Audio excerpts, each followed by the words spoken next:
Property విషయంలో confusion గా ఉన్నారా? గేటెడ్ కమ్యూనిటీలో ఫ్లాట్ తీసుకోవాలా లేదా విల్లా తీసుకోవాలా? మన పిల్లల భవిష్యత్ కోసం ఓపెన్ ఫ్లాట్ తీసుకోవాలా? మన హైదరాబాద్ లో ఏ లొకేషన్ లో కొంటే మంచి అప్రిసియేషన్ వస్తుంది? మరి నమ్మకమైన ప్రాపర్టీ కొనాలంటే నమ్మకమైన గైడ్ కావాలి కదా. ప్రాపర్టీ అడ్వైజర్ కోసం సంబంధించండి వరాహస్వామి ప్రాపర్టీ గూగులర్. కాంటాక్ట్ 7207218485. ఓం శ్రీ మహాగణాధిపతియే నమః. ఓం శ్రీ మాత్రే నమః. ఈరోజు జూలై నెల మాస ఫలితాలు చెప్పుకుంటున్నాము. 6వది కన్యారాశి. ఇందులో ఉత్తర 3 పాదాలు, హస్త 4 పాదాలు, చిత్త 2 పాదాలు ఉంటాయి. ఈ రాశికి అధిపతి బుధుడు. ఈ బుధుడు కర్కాటకంలో స్థితి పొంది ఉన్నాడు. రాశిలో కేతువు స్థితి పొంది ఉన్నాడు. రాహు దృష్టి కన్య మీద ఉన్నది. గురువు పంచమ దృష్టి కూడా కన్య మీద ఉన్నది. అందువల్ల వీరికి మంచి జరుగుతుంది. గురు దృష్టి కన్యారాశి వారికి సకల శుభాలను చేకూరుస్తుంది. ఆరోగ్య విషయంలో చూసుకుంటే ఆరోగ్యం బాగుంటుంది. అనారోగ్య సమస్యలు పాతగా ఉన్నా కూడా అవన్నీ కూడా ఈ నెలలో వీరికి తగ్గిపోయి ఆరోగ్యాన్ని చేకూరుస్తాయి. ఆరోగ్యంలో భయపడవలసిన పని లేదు. కుటుంబం విషయంలో వీరు ఆనందంగా ఉంటారు. కుటుంబంలో పెద్దవాళ్ళు చిన్నపిల్లలకి సగిన జాగ్రత్తలు చెప్పడము, చిన్నవారు తల్లిదండ్రుల మాటని, ఇంట్లో పెద్దవారి మాటకి గౌరవించడం, పరస్పరం ఒకరికొకరు సహకరించుకుంటూ ఆనందంగా ఉల్లాసంగా ఉంటారు. ఉద్యోగ విషయంలో కూడా ఇబ్బందులు ఈ రాశి వారికి ఏమీ లేవు.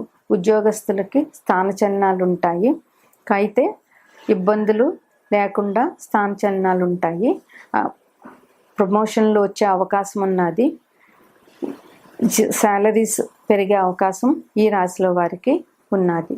విద్య గురించి విద్యార్థులకి ఎటువంటి ఇబ్బందులు లేవు. విద్యకు సంబంధించిన జాగ్రత్తలన్నీ తల్లిదండ్రులు తీసుకుంటారు కనుక విద్యార్థులకి సకాలంలో అన్నీ దొరికి చదువు బాగా నడుస్తుంది. కాంపిటేటివ్ ఎగ్జామ్స్లో పాస్ అయ్యే అవకాశం ఉన్నది. ఎందుకంటే సహజ రాశి చక్రంలో కన్య 6వ స్థానం. ఇది కాంపిటేటివ్ ఎగ్జామ్స్కి చూపిస్తుంది. గురుదృష్టి ఉన్నది కనుక కాంపిటేటివ్ ఎగ్జామ్స్లో విద్యార్థులు మంచి ర్యాంకులు సంపాదించి నచ్చిన కాలేజీల్లో సీట్లు దొరికే అవకాశం ఉన్నది. గురువు శుభాన్ని చేకూరుస్తాడు కనుక ఈ రాశిలో వారికి గురువు అన్ని విధాల సహాయ సహకారాలు అందిస్తాడు. ప్రభుత్వ ఉద్యోగాలు ప్రయత్నం చేస్తున్న వారికి కూడా ప్రభుత్వ ఉద్యోగాలు దొరికే అవకాశం చాలా ఉన్నది. ఎందుకంటే గురువు ప్రభుత్వ ఉద్యోగాలకి కారకుడు. నిరాశ నిస్పృహ ఉంటాయి. ఎందువల్లనంటే కేతువు లగ్నంలో ఉన్నాడు కనుక కేతువు నిరాశని నిస్పృహని ఇస్తాడు. అందువల్ల వచ్చిన నిరాశ నిస్పృహలని పారద్రోలి ధైర్యంగా ముందుకు వెళ్ళాలి ఈ రాశిలో పుట్టినవారు. ప్రయాణాల్లో అలసట ఈ రాశి వారికి ఈ నెలలో కనిపిస్తోంది. అందువల్ల సాధ్యమైనంత వరకు ప్రయాణాలని ఆపు చేసుకుని తప్పని పరిస్థితుల్లోనే ప్రయాణం చేస్తే అలసటని తగ్గించుకోగలుగుతారు. వ్యాపారంలో పెట్టుబడులు పెట్టవచ్చు. ఎందువల్లనంటే బుధుడు వ్యాపారానికి కారకుడు కనుక గురుదృష్టి ఉన్నది కనుక వ్యాపారంలో వీరికి లాభాలు బాగానే ఉంటాయి.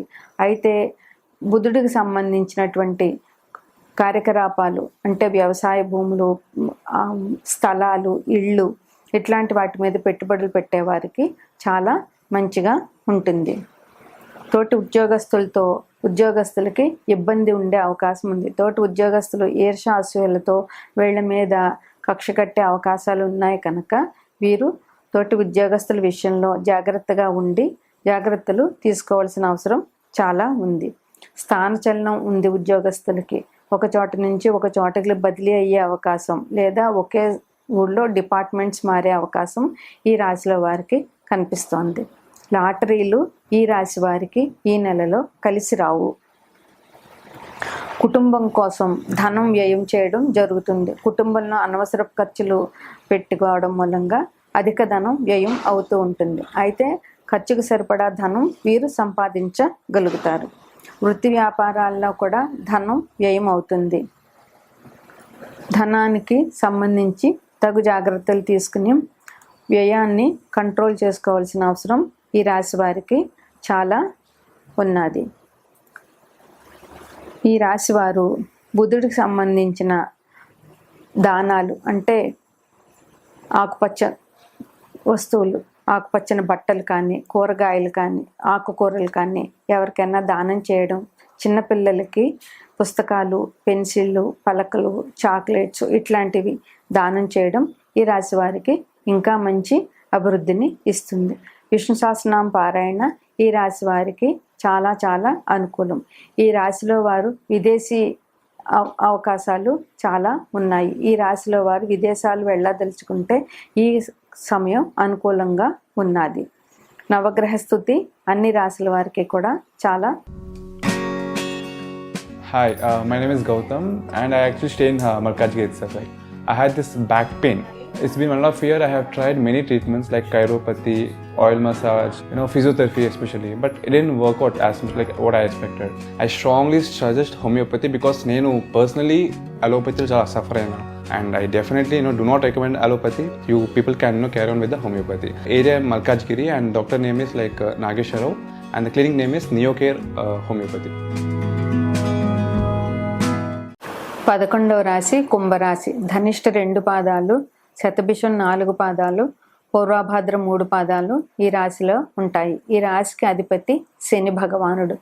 కుంభంలోనే శని స్థితి పొంది ఉన్నాడు అంటే లగ్నంలోనే శని ఉన్నాడు అంటే కొద్దిగా చికాకులు పెట్టే సమయమే. ఈ రాశి వారికి ఈ నెల సామాన్యంగా ఉంటుంది. ఆరోగ్య విషయంలో జాగ్రత్తలతో కూడిన అవసరం ఉంది. ఎందుకంటే శని భగవాన్ లగ్నంలోనే ఉన్నారు కనుక అనారోగ్యం చేసిందంటే దాన్ని కోలుకోవడానికి చాలా టైం పడుతుంది, ఆలస్యం జరుగుతుంది. కనుక జాగ్రత్తలు తీసుకుని ఆరోగ్యం పాడవకుండా ముందు జాగ్రత్తలు తీసుకోవాల్సిన అవసరం ఈ రాశి వారికి చాలా ఉంది. కుటుంబం విషయంలో జాగ్రత్తలు అవసరం. ద్వితీయంలో రాహు స్థితి పొంది ఉన్నాడు. ద్వితీయం కుటుంబాన్ని, ధనాన్ని, ఆలోచనల్ని అన్నిటినీ సూచిస్తుంది. అందువల్ల రాహు ఉంటే మాట తోలడం ఎక్కువ జరుగుతుంది. అందువల్ల ఈ రాశివారు ఎవరితో అయినా మాట్లాడేటప్పుడు జాగ్రత్తగా, పొగరుగా మాట్లాడకుండా ఆచితూచి మాట్లాడాల్సిన అవసరం ఈ రాశి వారికి చాలా ఉంది. ఎందుకంటే ద్వితీయంలో రాహు మాట తూలేమంటే మనకు సంబంధ బాంధవ్యాలు ఎవరితో అయినా తెగిపోయే అవకాశం ఉంది. కుటుంబంలో కూడా మాట విషయంలో జాగ్రత్తగా ఉండాలి. అందరితోటి తగిన విధంగా మాట్లాడడం, సంయమనపరచడం, కుటుంబ సభ్యుల మాటలు వినడం, వారి ఆలోచనలు అర్థం చేసుకోవాల్సిన అవసరం పరస్పరం ఈ రాశి వారికి ఉన్నది. విద్యకు సంబంధించి ఇబ్బందులు లేవు. విద్యార్థులు కష్టపడాలి, కష్టపడిందే ఫలితం అనేది రాదు కనుక కష్టపడాల్సిన అవసరం ఈ రాశి వారికి ఉన్నది. ఎందుకంటే ఏలినాటి శని నడుస్తూ ఉంటుంది కనుక ఏలినాటి శని ప్రభావం ఈ రాశి వారి మీద తప్పకుండా ఉంటుంది. అయితే శని భగవానుడు కష్టపడే వారికి ఏమీ అపకారం చెయ్యడు. వృత్తి సేవక వర్గాల వారిని జాగ్రత్తగా చూడాలి. వృత్తి విషయంలో జాగ్రత్తగా ఉండాలి. వాళ్ళ దగ్గర పనిచేసే సేవకులకి తగినంత వేతనాలు ఇచ్చి వాళ్ళని గౌరవంగా చూసినప్పుడు వీరికి ఇబ్బంది అనేది జరగదు. పెళ్లి కుదిరే అవకాశాలు ఈ రాశిలో వారికి ఉన్నాయి. ఆ పెళ్లి కాని వారికి పెళ్లి కుదిరే అవకాశాలు ఈ రాశిలో చాలా ఉన్నాయి. వాహనాలతో ఇబ్బంది ఉండే అవకాశం ఉన్నది. ఎందువలనంటే శని లగ్నంలో ఉన్నారు కనుక వాహనాలు జాగ్రత్తగా నడపడం, బైకులు, కార్ల మీద వెళ్ళే వాళ్ళు జాగ్రత్తగా ట్రాఫిక్ రూల్స్ పాటిస్తూ వాహనాన్ని జాగ్రత్తగా నడపాల్సిన అవసరం చాలా ఉన్నది. భార్య ఆరోగ్య విషయంలో జాగ్రత్త వహించాలి. ఆరోగ్యం ముందు జాగ్రత్త తీసుకుంటే అనారోగ్యం పాలు కాకుండా ఉంటారు. విద్యార్థులకి సామాన్యంగా ఉంటుంది. ఫ్రెండ్స్కి హెల్త్ ఇష్యూస్ జరిగే అవకాశం ఉన్నది. 11వ ఇల్లు ఫ్రెండ్స్ని సూచిస్తుంది కనుక ఫ్రెండ్స్కి సంబంధించిన ఆరోగ్యానికి సంబంధించిన అనారోగ్యాలు వచ్చే అవకాశం ఉంది కనుక ఫ్రెండ్స్ విషయంలో జాగ్రత్త పడాలి. ప్రయాణాలు ఎక్కువగా ఈ రాశి వారికి కనపడుతున్నాయి ఈ నెలలో. అందువల్ల ప్రయాణాల విషయంలో జాగ్రత్త వహించి ప్రయాణాలు చేసేటప్పుడు తగు జాగ్రత్తలు తీసుకుని ప్రయాణం చేయవలసిన అవసరం చాలా ఉంది. ప్రయాణాలు అనుకూలమే, కానీ తగు జాగ్రత్తలు తీసుకోవాల్సిన అవసరం ఈ రాశి వారికి ఉంటుంది. మొండి బకాయిలు ఉన్నాయంటే అవి వసూలయ్యే అవకాశం ఈ రాశిలో వారికి చాలా ఉంది. అందువల్ల జాగ్రత్తగా ఆ మొండి బకాయిల్ని తీసుకోవాల్సిన అవసరం ఉంది. అవివాహితులకి పెళ్లి కుదిరే అవకాశం ఈ రాశిలో వారికి ఉన్నది. అందువల్ల వీరు జాగ్రత్తగా సంబంధాలు చూసుకుని తగు సమయంగా మాట్లాడుకుని సంబంధాలు సెటిల్ చేసుకుంటే అవివాహితులకి పెళ్లి సంబంధాలు కుదిరే అవకాశం ఉంది. పెళ్ళి ఇప్పుడు ఎట్లాగూ ఉండదు మోఢాలు వెళ్ళే వరకు. అందువల్ల పెళ్లి కుదిరే అవకాశాలు ఈ రాశిలో వాళ్ళకి చాలా ఉన్నాయి. సేవక వర్గం వారిని మాత్రం జాగ్రత్తగా చూడాలి. ముసలి వాళ్ళని, వికలాంగులని జాగ్రత్తగా చూడాలి. ముసలి వాళ్ళకి సేవ చేస్తే శని భగవానుడు చాలా సంతోషిస్తాడు. అలాగే వికలాంగులకి, ముసలి వాళ్ళకి తగు దాన ధర్మాలు చేయడము, నువ్వులు బెల్లం కలిపిన పదార్థాలని ఆవుకు తినిపించడం, లేదా నువ్వులకు సంబంధించి దానాలు ఇవ్వడం, ఏదైనా ఆలయంలో దీపానికి నూనె ఇవ్వడం, ఇట్లాంటివి శని నుండి మనం తప్పించుకోవడానికి మార్గాలు. శని స్తోత్రం చేయడము, నవగ్రహ స్తోత్ర పఠనము, నవగ్రహ ఆరాధన, నవగ్రహాలకి ప్రదక్షిణాలు, శివాభిషేకం, శనివారం శివాభిషేకం, శనివారం హనుమాన్ చాలీసా 11 సార్లు చదవడం, ఇవి చాలా అవసరం ఈ రాశి వారికి. పెద్దలను, వృద్ధులను, తల్లిదండ్రులను గౌరవించడం శనికి చాలా ఇష్టం. అందువల్ల ఇవి చేసి శని భగవానుడి కృపకి పొందగలుగుతారు అందరూ.